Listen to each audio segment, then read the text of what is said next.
Aquí ya sí, se habla árabe, claro, esto ya volvemos otra vez al mundo árabe. Nos hemos salido a Kirguistán. Yo, para que ustedes entren, o sea, se metan en la cabeza lo que es Kirguistán, yo estaba a 100 kilómetros de la frontera con China.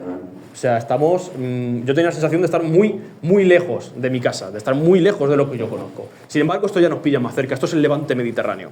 Esto está prácticamente al lado, comparado con lo otro. Esto es el Líbano. El Líbano es un país precioso, honestamente. Es un país que merece la pena visitar 100 veces.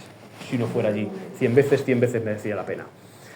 Yo fui en un momento en el que era tenso, fui a finales de agosto del año pasado, en el que estaba preparando la ofensiva israelí y había bombardeos ya en algunas zonas. Es verdad que no eran indiscriminados, esa es la verdad, pero en ciertas zonas sí, en zonas concretamente a las que yo iba, como Tiro y Sidón, por ejemplo. Yo no quería volverme del Líbano sin haber visitado Tiro y Sidón.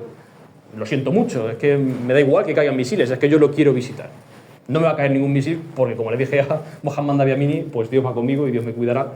Pero bueno, quiero visitarlo.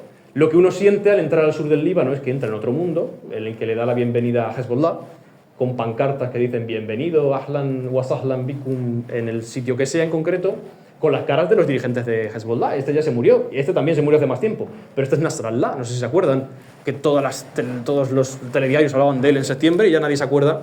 Pues ese señor era el cabeza de Hezbollah en el Líbano, y al cual mataron los israelíes, como digo, en septiembre-octubre. Pero para entrar a Tiro, que está a 20 kilómetros de Israel, uno tiene que atravesar todas esas zonas. Esto es Tiro, las ruinas de una acrópolis increíble que es esta. Una ciudad que fue isla, ya no es isla. Una ciudad que fue isla hasta que llegó otra vez Alejandro Magno conquistando y dijo que se tenían que rendir. Y ellos dijeron que no se iban a rendir. Y dijo, pues si os vais a rendir y os voy a construir un pasillo de tierra, de roca y de armazón de madera, al fin y al cabo, entre el continente y la isla. De manera que yo voy a construir ese pasillo, voy a acabar con vuestra isla, o sea, ya no va a ser más una isla, va a ser una península, y yo voy a entrar con mi maquinaria de guerra, con los zapadores, con los caballos, con los hipaspista, con todos los soldados a través del pasillo, y no va a quedar ni uno de vosotros. Y efectivamente fue lo que pasó. Y a día de hoy, Tiro sigue siendo una península. Uno puede pasear por el pasillo que construyó Alejandro y sobre el cual hoy en día vive la gente. Es decir, uno no tiene la concepción de estar encima de un pasillo, porque hay pisos, pero es el pasillo que construyó ni nada más ni nada menos que Alejandro. Unas playas, las de Tiro, maravillosas. Sidón también, otras ciudades que son, pues eso, de resonancia bíblica. El Líbano tiene un legado increíble, histórico. El Líbano tiene unos templos que yo no he visto ni en Roma. O sea, Roma tiene mucha fama porque es el centro, al fin y al cabo, del Imperio Romano, es el origen. Pero los templos que hay en Baalbek, por ejemplo, en Baalbek, como aquel, el templo de Baco, el templo de Júpiter, son templos verdaderamente únicos, son templos que yo no he visto en ningún sitio, preservados perfectamente, perfectamente, ustedes lo ven allí. La ciudad de las iglesias, de los cruzados, también de la época cruzada, la ciudad de los leones helenísticos, la ciudad de aquellas vistas preciosas que uno puede ver desde Jarisa, que es esta virgen que está en lo alto de unos montes, los montes del Líbano. El antilíbano está más allá, pero en los montes del Líbano está ese santuario muy especial para los libaneses, y desde ese santuario uno ve aquella maravilla. En fin, para que se hagan una idea de lo que es ese templo, que parece una miniatura, un juguete, cada una de las columnas son esto. Esto es una columna caída. Imagínense, es algo que se escapa de la lógica que entendemos hoy en día por construcción. Algo también muy famoso, muy recurrente cuando uno habla de Líbano son los cedros del Líbano. Tiro, Sidón, los puertos fenicios, los cedros del Líbano, es lo típico que uno oye. Aquellos son los famosos cedros del Líbano, en los montes, de nuevo, del Líbano. El antilíbano no creo que tenga cedros, sinceramente, si los tiene son muy pocos, pero el Líbano sí, porque era un lugar en el que los vientos de la costa, los vientos húmedos, golpeaban directamente a las montañas del Líbano, y al golpearlas retenían la humedad, y todo aquello era un vergel con árboles que superaban los 3.000 años. Eso no me lo he inventado yo. Hay carteles en árboles concretos, fechada su edad por dendrocronología, que es meter un canal dentro del tronco de árbol y sacarlo y contar los anillos. Se descubrió que algunos tenían más de 3.000 años. Es decir, cuando en los senderos polvorientos de una muy cercana Judea y Galilea, Jesús de Nazaret, por ejemplo, predicaba, esos árboles tenían más de 1.000 años en ese momento. O sea, estamos hablando de, en fin, árboles que han visto la historia del ser humano a sus pies. Incluso tenemos lugares que yo sinceramente no he visto eso nunca en mi vida ni nada parecido. Un muro de contención de la marea, es decir, para que la marea no entre en la ciudad, esto concretamente está en Batrún, que es de construcción fenicia. O sea, esto no es romano ni es griego, es muy anterior, es fenicio y todavía sigue parando las olas como en aquel tiempo en el que lo construyeron los fenicios. Las cruces que están en todas las cimas de todos los montes del Líbano. Ya vamos por la recta final, quedan pocos países y vamos a entrar en un mundo nuevo. Yo no lo he dicho, pero el mundo árabe se divide en tres. Bueno, el mundo islámico en más, pero el mundo árabe, hemos dicho esta gente que pertenece a esta etnia, a esta civilización, se divide en tres. Uno, el Magreb, norte de África. Dos, el Sharq, o sea, el levante mediterráneo. Tres, el Golfo Pérsico, o el Golfo Arábigo, según se vea. Esto ya entra del Golfo Arábigo, perdón. Qatar fue el primer país dentro del Golfo Arábigo que yo visité. Y tenía mucha ilusión, pues la ilusión del descubrimiento, la ilusión de ver algo que dentro de un marco que yo nunca había contemplado hasta ese momento. Yo no iba a ir a viajar a Qatar, pero bueno, por las circunstancias de la vida, de los aviones y de viaje, acabé en Qatar. Poco tiempo, pero el suficiente para descubrir lo que es Qatar. La impresión que yo he recibido en los países del Golfo es que se pueden visitar en un día. Bahrein se puede visitar en un día, Qatar se puede visitar en un día y Kuwait se puede visitar en un día. Usted puede pasar allí 3 años si quiere, pero se visitan en un día o 2 como mucho, porque culturalmente tienen muy poco. Solamente Qatar, que es de los que más tiene el Souq al-Waqif, el Zouk al-Waqif se llama, tiene algunos torreones antiguos, pero antiguos que tienen 100 años. No se vayan a creer que esto es gran cosa, y poca cosa más. Pero bueno, como les digo, es la ilusión del descubrimiento, de ver un mundo nuevo, como es el Golfo Pérsico. Y ahora volvemos otra vez. Volvemos al Sharq.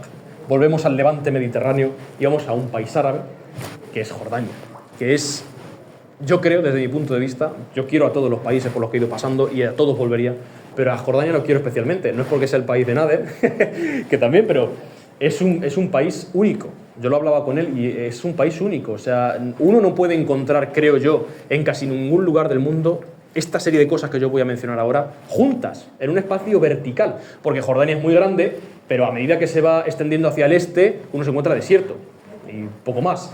La Jordania viva, bueno, todo está vivo, pero bueno, ustedes me entienden, la Jordania de las grandes ciudades y la Jordania histórica es vertical al lado del río Jordán. Entonces, en esa franja verde vertical se agolpa una serie de cosas increíbles, como una ciudad romana intacta. Yo estoy aquí en el cardo máximo de la ciudad de Gerasa. El pavimento es romano, las columnas son romanas. El paso del cardo al decumano, el cruce de caminos, es romano. O sea, eso no está modificado, ni restaurado, ni nada. Eso está como lo dejaron los romanos. Y es una ciudad entera. Usted puede estar horas y horas y horas y horas en Gerasa, perdido en los templos, perdido en el cardo, en el decumano, perdido en los baños. O sea, en la cantidad de cosas que tiene Gerasa es increíble. La llaman la Pompeya de Oriente. O sea, usted imagínense Pompeya, pero puesta en Jordania. A esa escala estamos hablando. No de unas piedras en concreto allí, sino de una entera ciudad al descubierto romana. Es un país también que es conocido, obviamente, en Occidente, sobre todo por Petra. Petra, la ciudad rosa, el Medinat al-Wardiyya, la llaman en árabe, y es porque cuando cae el sol los reflejos son rosados, la piedra es rosada, básicamente rojiza. Y es básicamente una ciudad nabatea, una ciudad del imperio, o mejor dicho, de la civilización nabatea, en la que toda esta serie de construcciones más notables, como el tesoro, esto se llama el tesoro, otra se llama el monasterio, eran tumbas, básicamente, de grandes dirigentes, esculpidas en la roca. Esto no está hecho con bloques, esto no está hecho con hormigón, esto era una pared del acantilado como esto, que a base de martillo y cincel esculpieron esta maravilla, que hoy en día está muy desgastada, pero que en su momento tenía hombres a caballo esculpidos y seguramente policromados. Debería ser aquello una maravilla, porque a día de hoy sigue siéndolo, a pesar del tiempo que ha pasado sobre ella. Y es lugar también de enclaves de renombre y de eco bíblico. Ese es el monte Nebo, y este es el desierto de Jordania, pero bueno, el que está al lado del Jordán. La Biblia dice que cuando Jesús fue bautizado, después vagó por el desierto 40 días, y el lugar en el que se bautizó es este, ahora hablaremos, y el desierto que está al lado es este, por lo tanto se refiere a ese desierto. El lugar en el que Jesús de Nazaret se bautizó arqueológicamente, o sea, esto no es una fantasía que uno le ha dado, por decir, una iluminación de un día de que allí se bautizó Jesús. Arqueológicamente es el punto en el que Jesús de Nazaret se bautizó, porque además se empezó una tradición de que todo el mundo iba allí a bautizarse, y es ese punto, es Madaba. Obviamente todo eso no estaba. El paisaje cambia, obviamente vas en un río, que vienen riadas, se cubre de lodo, luego se va el lodo, todo cambia, pero es el punto exacto. Y el monte Nebo es el punto en el que murió Moisés, un lugar sagrado para judíos, para musulmanes y para cristianos. De hecho, desde aquí, en un día claro, uno puede ver toda la extensión de Jordania, el Mar Muerto, incluso el Jordán, si le da el brillo en ese momento, y los territorios de Israel. O sea, la tierra prometida de los judíos. Dice la Biblia que subió allí Moisés y que Dios le dijo que le había otorgado el privilegio de ver la tierra prometida con sus propios ojos, pero de no pisarla. Por lo tanto, cuando llegó a la cima del Monte Nebo, murió. Ese es el Monte Nebo. Es un lugar muy sagrado para estas tres religiones. Es el lugar también del Gur, del Mar Muerto. ¿Qué es el Gur? El Gur es el lugar más profundo de la Tierra. Es un punto en el mundo en el que hay, más o menos, o sea, la altitud es de más de 400 metros por debajo del nivel del mar. O sea, cuando uno va bajando, porque eso tiene que bajar y bajar y bajar, se le van atronando los oídos por el cambio de presión. En fin, es un mundo absolutamente hostil lo que estamos viendo, todo es sal, reminiscencia de mares antiguos más grandes, en el cual, pues todo, la zona que yo fui, hay zonas más sofisticadas, la zona que yo fui era muy shabby, o sea, era una zona muy del pueblo, podemos decir. El Mar Muerto, un lugar impresionante, con unas puestas de sol increíbles. Esto es Jordania y esto es Palestina o Israel. O sea, incluso desde el punto de vista estratégico e histórico estamos hablando de un punto único. Por eso decía yo que Jordania me pareció un país tan único. Ammán, la capital, una ciudad de tonos ocres que me enamoró. También es la heredera, Jordania, de una cultura que es el Ghazali, que tenía unos dioses bicéfalos extrañísimos que nadie sabe a ciencia cierta qué eran, que eran unos seres de dos cabezas, no se sabe si eran dioses, si eran ancestros, nadie sabe muy bien lo que eran, pero desde luego eran dioses de esta cultura. Y este es el punto que he dicho anteriormente de Madaba, en el que se bautizó Jesús, y que el que sea cristiano y le interese, en ese caso fui yo el único, nadie más lo hizo, puede renovar las promesas del bautizo. Nadie se bautiza dos veces, pero puede renovar las promesas del bautismo en el punto en el que Cristo se bautizó con el agua del río Jordán frente a los territorios palestinos o israelíes en los que ondea la bandera de Israel. Bueno, aquí tenemos algunos platos de la gastronomía jordana. Tenemos el mandi, que es el plato de arroz que me cocinó una amiga a la que tengo mucho cariño, que es Rahaf, en la zona del Mafraq, desértica, de los beduinos, y que fui a su casa y me cocinó este mandi. Es un plato de arroz con frutos secos y carne, con un sabor especialmente delicioso, como a barbacoa. Me encantó, aquello me encantó. Una comida copiosa, árabe, en fin, una experiencia muy bonita. Y lo otro se llama ras al haruf, que como su propio nombre indica, significa cabeza de oveja. Y bueno, la receta, como ustedes ven aquí, tampoco es muy difícil. O sea, es la cabeza de una oveja partida por la mitad o entera, depende del hambre que tenga cada uno, y bueno, pues hervida en un agua que después se sirve, y si a uno le apetece, pues puede tomársela. Y lo más delicioso de la cabeza de la oveja, que eso es un plato que yo me comí, eso no es todos son fotos mías, es primero los sesos y segundo los ojos. No sé por qué, pero están especialmente buenos. Bueno, vamos al Golfo, ya para acabar, queda muy poco. Los Emiratos Árabes es un país de progreso, es un país, en ebullición constante, es el país de Abu Dhabi y Dubái, el país de las playas infinitas, blancas de arena, como la harina, de arena blanca y pura, que parece uno que está en un lugar irreal, infinita. Es una playa privada en la cual me colé sin saberlo y me expulsaron, pero bueno, hice la foto. Es también la ciudad de la mezquita del jeque Zayed, que está en Abu Dhabi. Es una mezquita que ya se parece incluso al Taj Mahal. ¿Y por qué se parece al Taj Mahal si estamos en el mundo árabe? Pues porque no se nos olvide, estamos muy lejos de casa. Abu Dhabi, los Emiratos Árabes, están cerca de la India. Están cerca de Irán, muy cerca, y cerca de la India. Las influencias arquitectónicas, esto ya no es Marruecos. Ya no son los típicos mocárabes, la yesería, esto es otro mundo completamente diferente. El hogar del Burj Khalifa, obviamente. Inigualable. Esta mezquita por dentro es así. Columnatas infinitas, infinitas, infinitas, con flores de piedras semipreciosas, no son pintadas, están hechas con piedras semipreciosas por todos lugares, y los capiteles de un género que yo no he visto, y de un orden desde luego que yo no he visto en mi vida, que son troncos de palmera con hojas de palmera de oro. Ese es el capitel. Bahrein, otro país muy pequeñito, un país isla, el primer país isla que yo visito y la primera isla en la que hago más o menos una vida de una serie de días, quiero decir. Es un país del Golfo, y lo que yo quiero destacar sobre todo de Bahrein son dos cosas. Primero, que es el único país del Golfo, quitando Arabia Saudí. Bueno, quitando los países grandes, quiero decir, quitando Yemen, Omán y Arabia Saudí, de los países chiquititos, diría que es el país con mayor legado histórico. Es un país que antiguamente era la cultura de Dilmun, la civilización del Dilmun, y que los griegos antiguos helenísticos llamaron isla de Tilos. Por lo tanto, estamos hablando que es muy antigua. Además, han encontrado vasijas en las que hay enterradas dentro serpientes porque las sacrificaban en honor al dios Gilgamesh, porque en su historia hay una serie de acontecimientos con las serpientes. En fin, estamos hablando de un sitio con historia. Primero eso. Y segundo, destacar la diversidad increíble que yo vi, pero no a costa de la cultura local. Quiero decir, en Emiratos Árabes uno no ve árabes, no hay árabes. El 20% de la población son árabes, el 20%. El 80% son indios, son gente de Bangladesh, son gente de Birmania, son gente de Indonesia, que está muy bien, no estoy hablando ni mal ni bien en cuanto a eso, pero es verdad que uno no ve una cultura árabe, ni muchísimo menos. Sin embargo, en Bahrein, la cantidad de inmigración y la cantidad de gente extranjera es equiparable, un poquito menor, pero equiparable, y sin embargo ellos siguen manteniendo su cultura. Se respira un ambiente árabe. Además, un ambiente árabe muy mezclado, porque está la representación de las mezquitas chiíes, perdón. O sea, hay musulmanes chiíes, hay musulmanes suníes, obviamente, hay cristianos. E incluso hay una cosa que me pareció increíble en un país árabe, y más del Golfo, que se supone que son más cerrados en algunos aspectos, y es que hay un templo hinduista, al dios Shiva.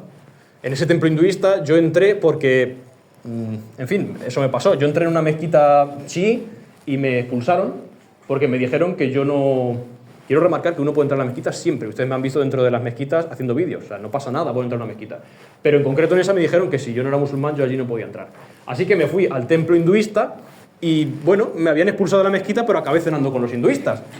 Acabé en una celebración de esta gente, en la que ellos cantan con unas campanitas y con unos platillos así chiquitillos en los dedos, en honor a su dios Shiva. Ellos estaban adorando a su dios y yo al mío.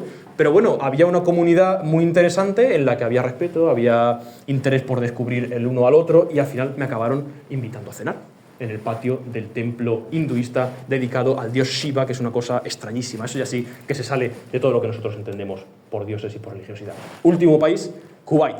Kuwait voy a hablar rápido, porque tampoco tiene gran cosa, aunque, en fin, merece la pena, obviamente, visitarlo.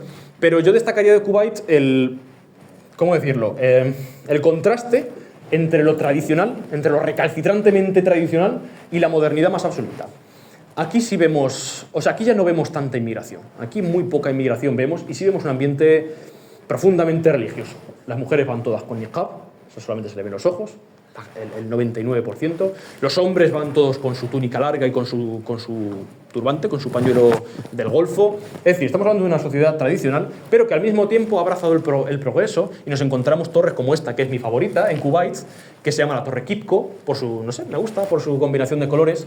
Y, en fin, eso resume un poco lo que uno puede ver en Kuwait, que son torres altas, sin ningún tipo de interés histórico, pero bueno, son interesantes de ver. Hay en el interior de muchas de ellas centros comerciales.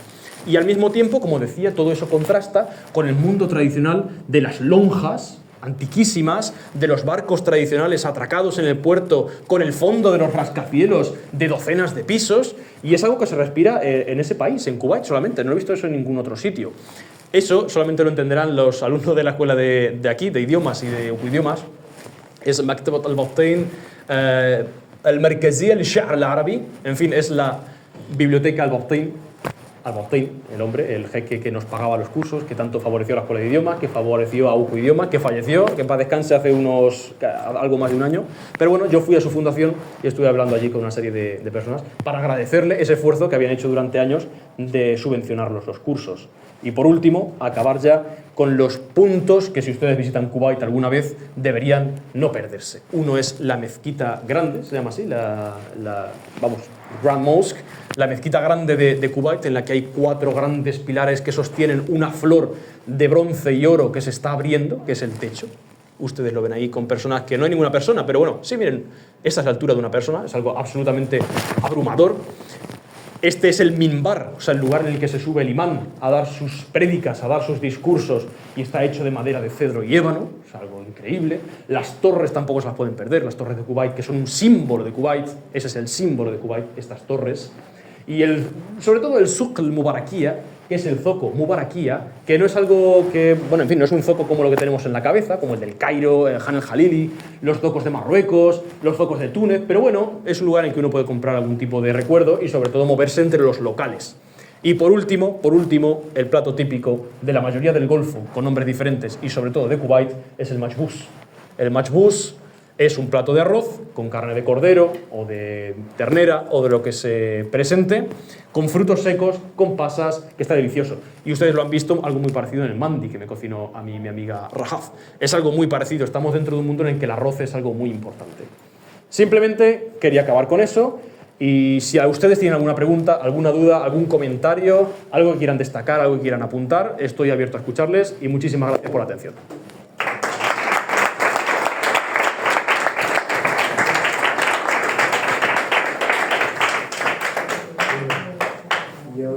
jordano de nacimiento, pero no ha comido todo el día carne. Ha dicho Roberto que él piensa que es verdad que ser árabe, uno no puede ser árabe, ¿verdad? Pero a Roberto lo veo cada vez más árabe, porque, más que muchos árabes, ¿cierto? ¿No? Y lo que estaba pensando, yo creo que estamos de acuerdo, que en serio, Roberto, hay que hablar con, por ejemplo,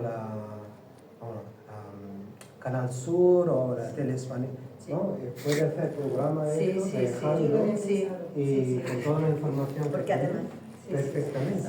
Yo creo que es muy interesante. Hay material ahí para hacer algo así. Claro, yo quería apuntar que yo dedico a las charlas que doy son de un país en concreto y dedico una hora y media a cada país. Que lo que he hecho ahora ha sido pinceladas simplemente. Si tenéis interés, pues yo no tengo ningún problema en volver a venir, a hablar de un país en concreto, de una zona. Si alguien me dice que mañana Alberto va a Gaza, le da igual lo que está pasando ahí. Entonces, me encanta ver el apoyo familiar también, el secreto de su hijo. Bueno, tenemos hijos, sí, hay comentarios, preguntas, dudas. Pues yo apuesto yo que sí, que es verdad que un programa para toda la gente que me interesa saber y que eres muy ameno, contando, y se hace, o sea, corto. Y apunto una cosa, ¿sabes que el dueño del Córdoba es de Bahrein? Sí, efectivamente. De hecho, me lo decían de broma a mis amigos, dice, pásate y salúdalo, va a ser complicado. Sí, y vino hace poco, relativamente. Cuando el Córdoba subió a segundo. Sí. Vino elegantísimo, porque además muy elegante, muy guapo, ¿sabes? Y eso. Bueno, pues a mí me ha encantado, me ha gustado mucho, yo soy muy curiosa de conocer. Y entonces me parecería muy bien que existiera algo que es mucho más formativo que muchos programas que hay. Yo encantado, o sea, el placer es mío porque así disfruto. Que gestionarlo. Sí. Yo no tengo ninguna posibilidad de tener con Canal Sur, pero sí que es verdad que Canal Sur, o a nivel de España, porque creo que esto no es una cosa del sur, es una cosa de esto. Me encanta cómo hablas, me encanta cómo lo explicas. Muchísimas gracias. Así que felicidades. Perfectamente. Es que es ameno y no te lees, sino que hablas. Claro. Dan ganas de visitar todos los países. Totalmente, os animo. Solamente tengo que decir, bueno, que ella habla con conocimiento, ella es compañera mía en la cárcel y ella habla con conocimiento porque su hijo además lleva deportes, deportista allí, futbolista y tal, No, es entrenador en Arabia. En Arabia, vive en Arabia, es un hijo, entonces por eso han ido con más interés todavía. Compañera en la cárcel, pero bien a este país como formación de la cárcel, no de interno. No de interno de la cárcel, claro. Porque entrena, de visita. Pero si no se hace. Me ha encantado, ha sido muy rápido, Sí. pero bueno. Quería preguntarte, has pasado por muchas fronteras, unas fronteras especiales. ¿No has tenido nunca algún problema, algo? ¿En frontera en concreto? Bueno, fronteras o de adentro, país. pero sobre todo fronteras que son cuando... Claro, yo el problema mayor que he podido tener en una frontera fue el que me retrasaron en la frontera de Uzbekistán. Y de hecho se lo eché en cara. Dije, pues si para echarme me podéis haber echado hace 4 horas y no tenerme aquí esperando 4 horas. ¿Para qué? No, porque hay que hacerte unas preguntas, porque hay que ver. Digo, ya verás, que me habéis perdido 4 horas y por eso entré de noche en Afganistán. Ese fue el único inconveniente. Bueno, acabar desnudo en una sala en la frontera de Afganistán. Si se considera problema. Pero bueno, no me pasó nada más, gracias a Dios. Y problemas, no, anécdotas, muchas anécdotas, pero problemas, por ejemplo, estando en Tiro, en el sur del Líbano, en un momento, como he dicho, que había ataques israelíes, uno sabía cuándo iba a haber un ataque. No en ese momento, pero quizás anoche o al día siguiente. Y es que entraba en Google Maps y su localización le aparecía en el aeropuerto de Jordania, de Ammán, o le aparecía en el aeropuerto de Beirut. O sea, no estabas ahí, pero aparecía ahí porque todo el mundo perdía la conexión de saber dónde estaba. Entonces, estando en Tiro, la ciudad más golpeada por los ataques israelíes, dije, bueno, a ver por dónde voy andando por Tiro. Y vi que estaba en el aeropuerto Queen Alia de Ammán. Y dije, pues voy a ver rápido lo que haya que ver y me voy. Porque eso significa que hay un ataque. O sea, no ahora, igual lo hay mañana a las 11 de la mañana, o lo hay dentro de 5 minutos. ¿Y eso ha sido en qué periodo de tiempo? Eso, no, ahora. O sea, eso es otra cosa que quería decir. Parece que yo llevo Tengo 25 años, parece que llevo 25 años viajando, pero llevo en países especialmente interesantes desde el punto de vista cultural, llevo 3 años. O sea, yo he visitado estos países en los últimos 3 años. Y Líbano en concreto, el agosto y septiembre pasado, hace nada. Yo tengo que decir, parte de la facilidad que tiene Roberto es el idioma. Roberto yo creo que es uno de los pocos alumnos que habla árabe con este nivel, ¿no? Una mujer no puede hacer eso.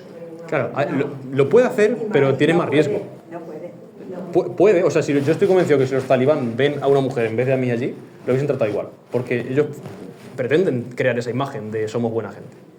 Pero es verdad que como mujer vas a tener muchas más riesgos, sobre todo riesgos comunes, o sea, de ir por la calle y que te atraquen o que te persigan, no tanto de que te secuestren o algo así. Pero es verdad que, pues, al ser hombre y al tener... Ahora tengo menos barba, pero antes tenía más. Y al parecer uno de ellos me decían siempre que es sirio, libanés, palestino.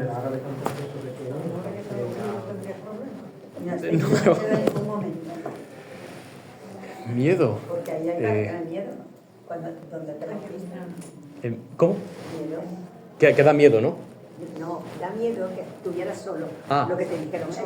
Claro, pero yo creo que eso es una imagen que tenemos nosotros desde fuera. O sea, pero no acudir a lo mismo de siempre, de que pensamos que son malos. No por eso, sino porque cuando uno se presenta en Afganistán o está en Kabul, o sea, yo no me sentí diferente que si estuviera, entiéndanme, en Sevilla. O sea, yo no me sentía en peligro, amenazado, escondiéndome. Sentía que estaba en otra cultura, sentía que estaba en otro lugar, pero podía estar perfectamente en Tánger o podía estar en, yo qué sé, en cualquier sitio del mundo. No me sentía en peligro. Sentía que estaba andando por una acera, que pasaban por aquí los coches, que había gente que iba y venía con otra ropa, pero gente normal, y no sientes peligro. Sientes que... Yo, por ejemplo, tenía especial reparo a que supieran que soy extranjero. Porque en Afganistán nunca han visto un extranjero, muy poco. Entonces, si ven que tú eres extranjero, vienen 40 personas, literalmente, y hacen así. Y se quedan así mirándote, y claro, es una situación muy incómoda, porque tampoco pretendo que sepan que soy extranjero. Entonces simplemente yo iba con mi Pirhan Tumban, para arriba y para abajo, y es verdad que en eso sí tenía reparo, que no se dieran cuenta que soy extranjero. Pero más que por el peligro, por el inconveniente de que haya 40 personas persiguiéndome por la calle. Gracias. Y la verdad que transmite genial.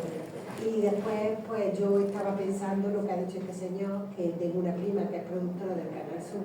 Bueno. Y digo, pues mira, a Asu se lo tendría que comentar porque merece la pena, hombre, un documental. Pues vamos, el placer es mío, desde luego. Y tiene que llevarnos todos. Claro. Claro.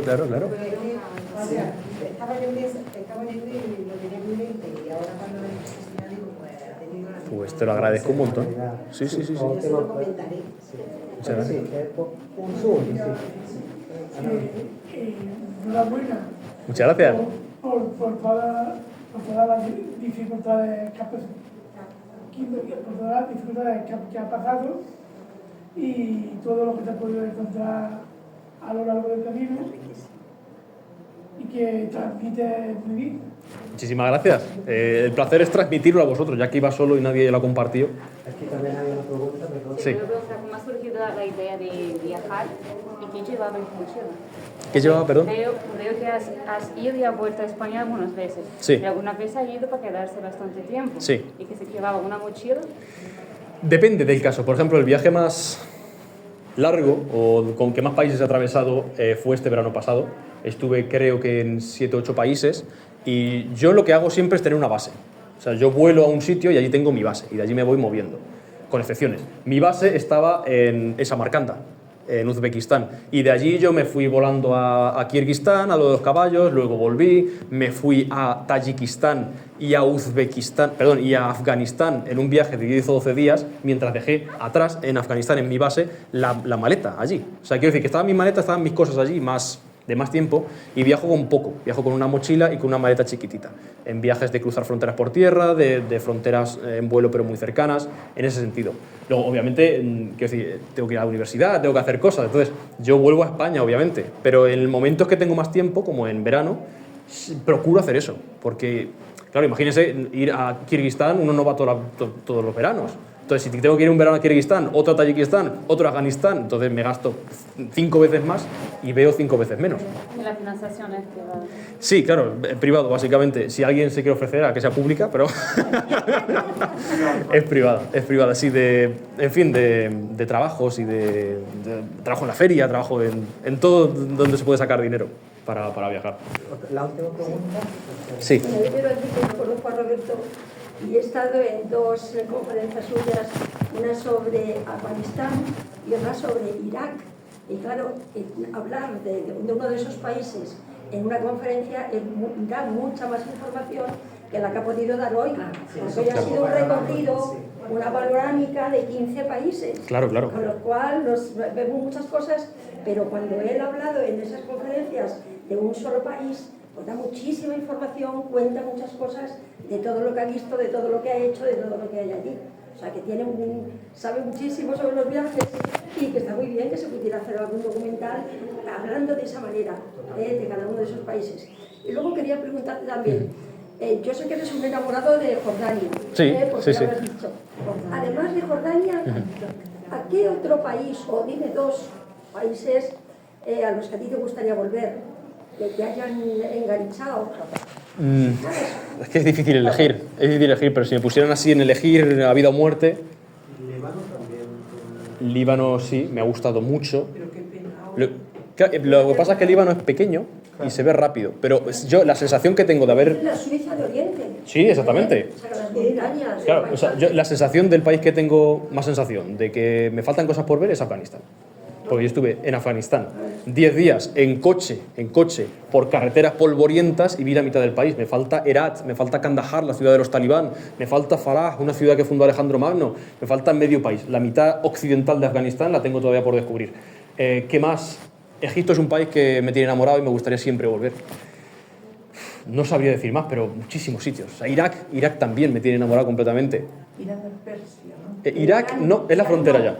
Más allá de los montes Zagros, ahí donde estaba yo con el caballo negro, ¿no? En los montes nevados, es Persia. Más hacia el occidente es mundo árabe. Persia ahora tiene otro. Irán. Es Irán. Pero bueno, lo que era de influencia persa, quiero decir.